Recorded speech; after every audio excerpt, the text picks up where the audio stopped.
Hello viewers, Namaskar. Welcome to this program and the learners welcome of the Postgraduate Diploma in Environmental Management and Law and the Master of Arts in Environmental and Occupational Health. Today we will discuss on the course code MEV 003, that is Environmental Law and Management. And in this session we will be discussing about environmental movements in India. Along with me, Sushmita, we have Professor R. Bhaskar from the School of Sciences. Welcome to the studio, sir. Now, if we define the word environment from the Environmental Protection Act of 1986, so this is a sum total of the air, the water, the land, the interrelationship among themselves and also with the humans, with other living forms and property. And there are various natural resources that are available, which may be in the form of the renewable resources, the non-renewable, and also we have the potentially renewable resources. So conservation of these resources is very important because it takes millions of years for these natural resources to be formed. And that is why conservation is important, and the wise use of these resources and management of these resources forms a very important topic in the field of environmental sciences. Now, across the globe, we have seen several movements that have gathered momentum, and these were the green movement, or we can call them as the environmental movements. So this was basically to address the environmental issues, some the problems that were relating to the pollution of the land, the water, the air, or it could be climate change, it could be land degradation, or it could be due to the construction of the dams and the hydroelectric projects that were undertaken, the construction of the roadways and so on. So all these have maybe caused displacement of the people in certain places. It has caused the pollution of the land, and in certain cases deforestation has also resulted in losing some of the very important species that we own, and also the flora and the fauna.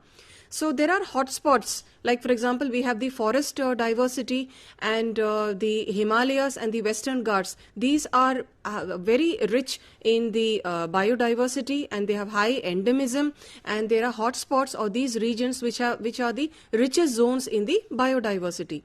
So when we are doing practices like deforestation and so on, then we see that the land is degraded. We are also losing the species, the wildlife population, and all this is then affecting the quality on the environmental health and also on the human beings. So today's program and in this session, we will be discussing about environmental movements in India and what are the movements and the social issues that people have taken to for protecting the environment. So how do we define environmental movement? So this is a social or a political movement that aims to conserve or also to improve the environment.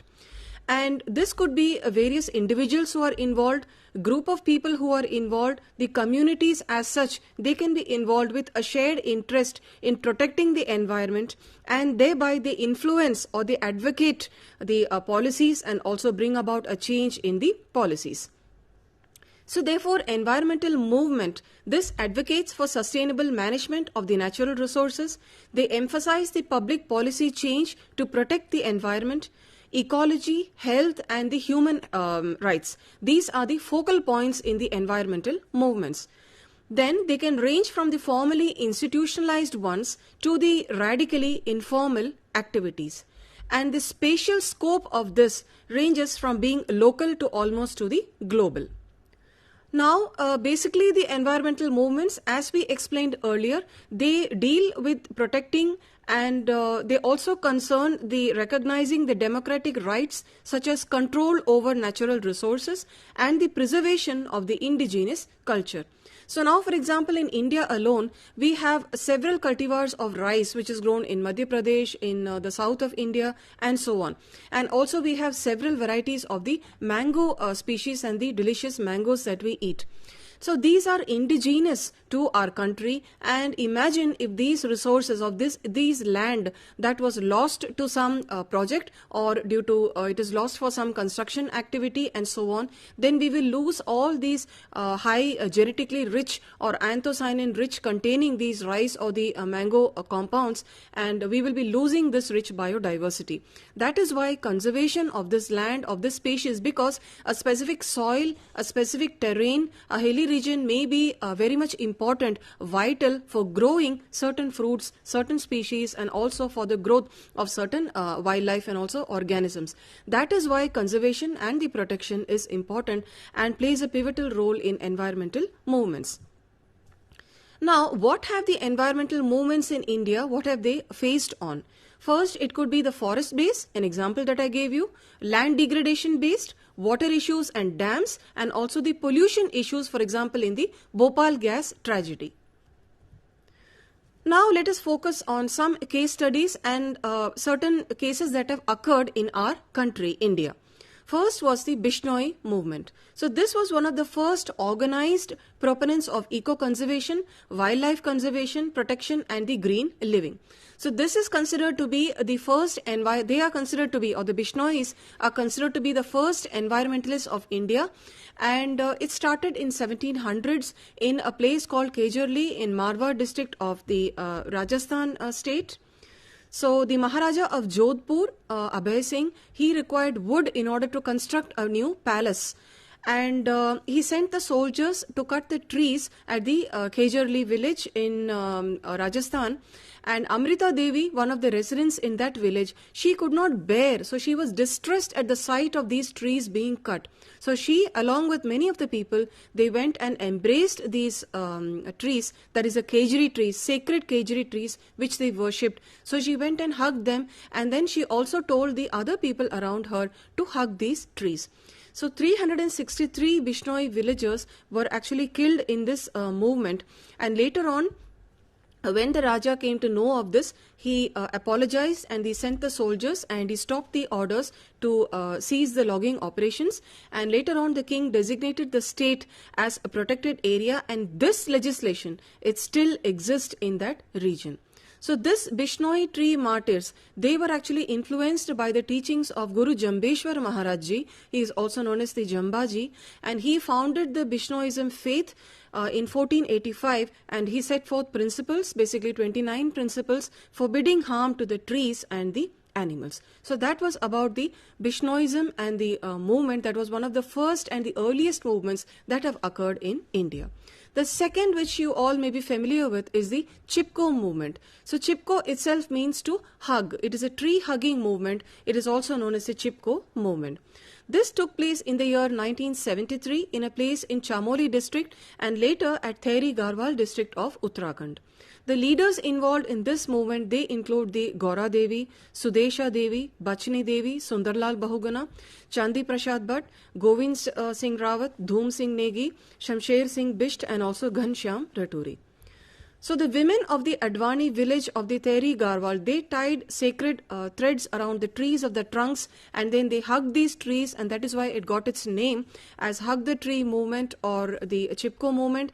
And basically, a lot of women activists were involved in the Chipko movement, and they were basically advocating for protecting these trees, because the Chipko people believed that the trees were living, they were breathing carbon dioxide, and they provided them with timber, with wood, with also with food, with the medicinal properties that had a lot of healing powers to heal them from any disease. So the Chipko people believed that the trees are breathing and they are living and they are sacred and they should be worshipped.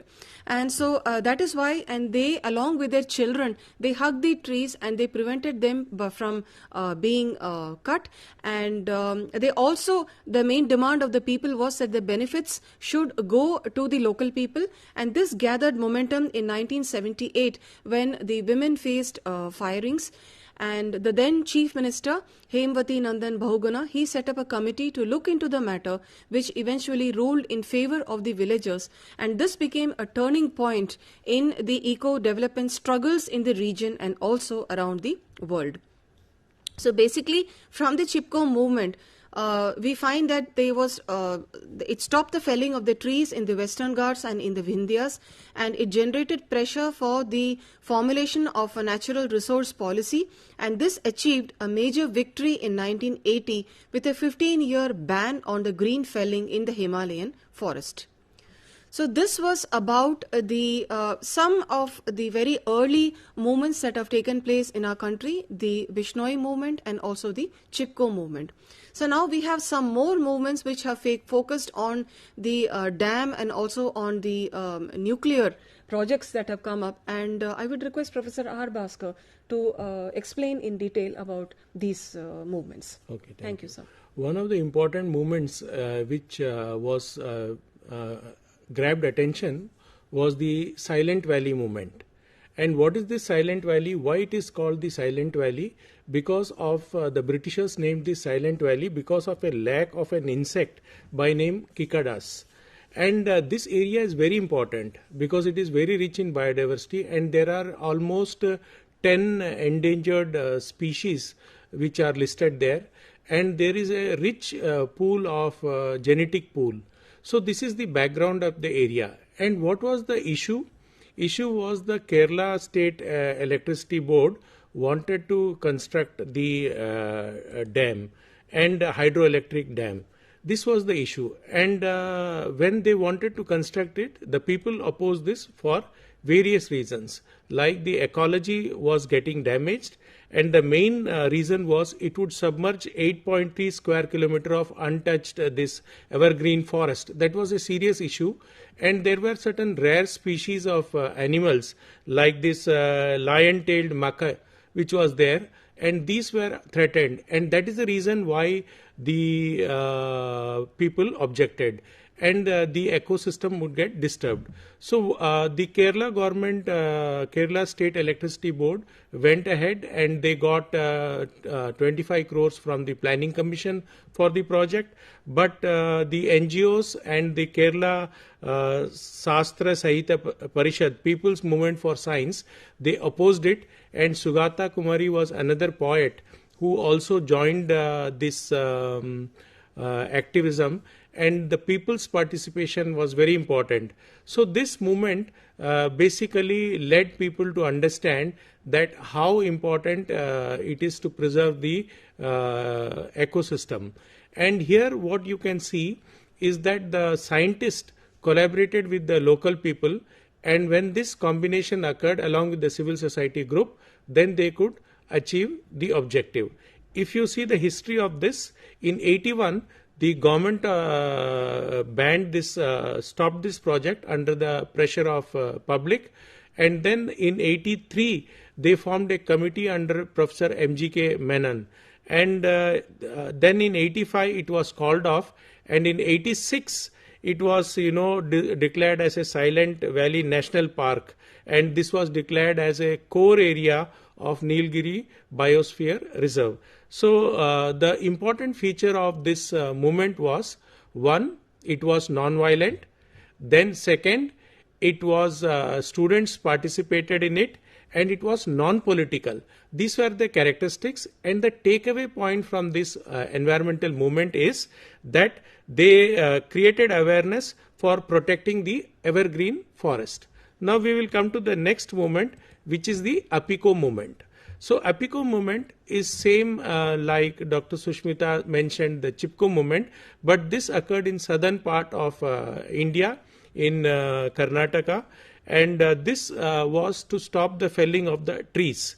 And if you see this took place in 83 in Karnataka, Uttara Kannada and Shimoga districts, and this movement is neither personality driven nor formally institutionalized, but there was one important person, facilitator by name Pandurang Hegde, and this is also referred to as Chipko of the South.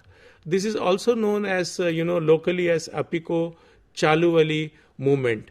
So here again you can see how the people took part and stopped the felling of the trees. So they raised awareness among the public by conducting forest shows in the forest, by conducting short plays and music. All these things they used, and when the people joined, then this again was a great success. The next movement, which is very important, is the Narmada Bachao Andolan movement. This again, the dam was to be constructed, and why this dam was to be constructed is because there was water scarcity. One of the reason was water scarcity, and if you have dam, they have multi-purpose dams, like you can have dam for water storage, and they can also control floods, and they can also control the soil erosion. So multi-purpose dams. Several states were involved: Maharashtra and Madhya Pradesh and Gujarat. And this project could not take off because again there were some issues involved in with that. Issues were that the important areas would get submerged, and in case of dams there is always a threat of reservoir induced seismicity, and there were activists like Medha Patkar who again participated in this and took a lead. This issue also went to the court, and finally when the pressure was more, World Bank also withdrew the funding, but court gave a judgment that they can allow up to certain meter, and around 90 meters or so, 88 meters they allowed them to construct, and this dam is now constructed, and essentially it is getting the funds from the government and the private areas. So this is another area where people focused on how dams, it created a anti-dam sentiment, because worldwide there are reports of some losses due to the big dams. And what was the main consideration is that it embraced the Gandhian principles, and it emphasized alternate development model. So this was the thing. Another important movement was the Tehri Dam struggle movement. Tehri Dam struggle movement, again it took place in 1990s, and again the reservoir induced seismicity was important, and if this dam was there, there was apprehension the surrounding forest area and the Tehri town may get submerged. Important leaders like Sundarlal Bahuguna participated in this movement. Now there are also important movements like as Dr. Sushmita mentioned, is the anti-nuclear movements. Why anti-nuclear movements take place is that people fear the nuclear radiation. In 1986, the Chernobyl radiation was there. But in India, in the Kundankulam anti-nuclear movement, the reasons were slightly different. One, of course, there was fear because it was the Russian reactor plants which were being planned to get installed, and that time the Chernobyl disaster was in the mind. That was another thing. The farmers were worried because water was an important issue. This region is already water scarce, and the fear was that a part of the water would go to the nuclear reactor for cooling purposes. So this was one of the fear, and the second fear was that the water which will be released from the nuclear power plant will be hot, and if it is hot, because of the heat, the biodiversity will get affected, and most of them were fishermen who depended on fishing. So again, this was another issue. Already there were background radiation in this area is already high because of monazite and thorium. So the people thought that if there is another nuclear power plant, it could increase the issues involved regarding the safety. So these were some of the issues, and there were movements like Samata Samudya Ekam, social equity movement, which 3 districts of Tirunelveli, Kanyakumari and Tuticorin, they came together to protest this. And when a nuclear power plant is set up, for 16-kilometer radius, there should be less than 10,000 people, and there were nearly 70,000 people inhabiting there. So you can see these were the fears people had, that nuclear, that is why there is a sentiments in 4 or 5 places there was protest, though there are also arguments that it is a clean source of energy, and India has to meet, because now we are also talking of fossil fuels. So we should see these kind of things. The another important trend which has taken place is urban based movements. Now urban based environmental movements, they are basically because cities are crowded, and when cities are crowded, they are polluted. For example, civil organizations, NGOs, activists, environmentalists, lawyers, they put cases in the court and they seek judicial intervention.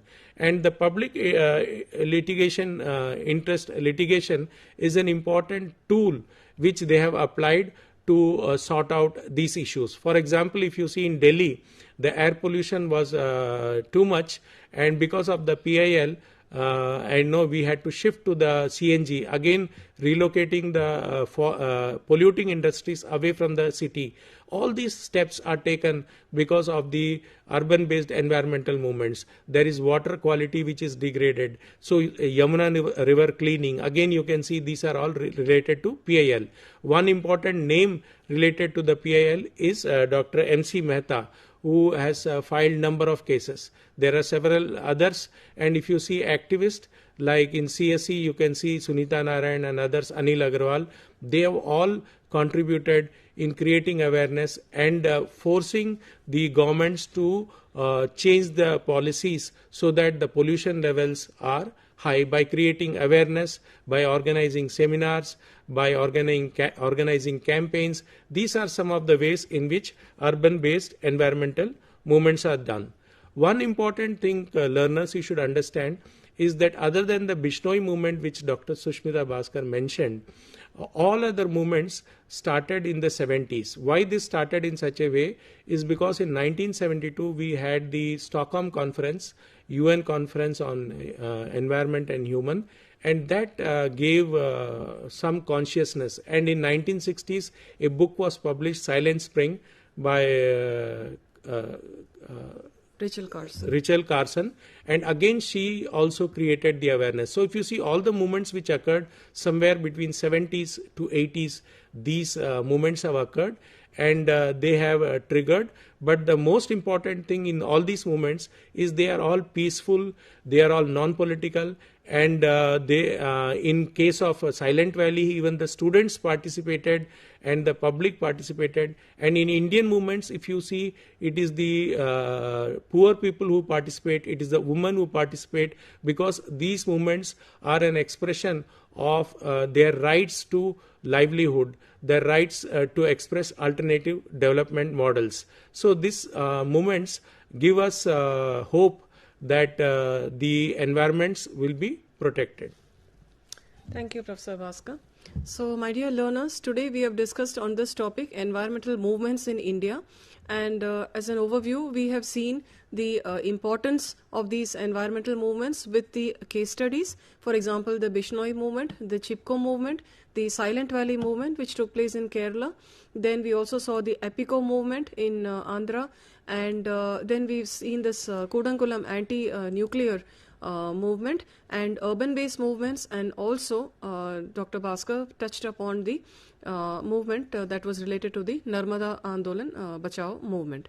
So all these movements, they have definitely been protecting the environment, been about conserving the environment and the natural resources, protecting the different ecosystems, and also to bring about and advocate a change and bring about a change in the public policies, and that way we are seeing that there is a change. For example, related to the radiation and nuclear, so after even the Chernobyl disaster and the Bhopal gas tragedy, several children and several people were infected with the mutagenic and the teratogenic effects of these radiations, and that is why it is very important for an impact and an assessment, the risk assessment to health, to the environment, to be made before any project gets started. And these movements, and when the people, the NGO, the communities, and everyone is involved, then definitely that has a big impact, and we can bring about a much more healthier and safer environment to live in.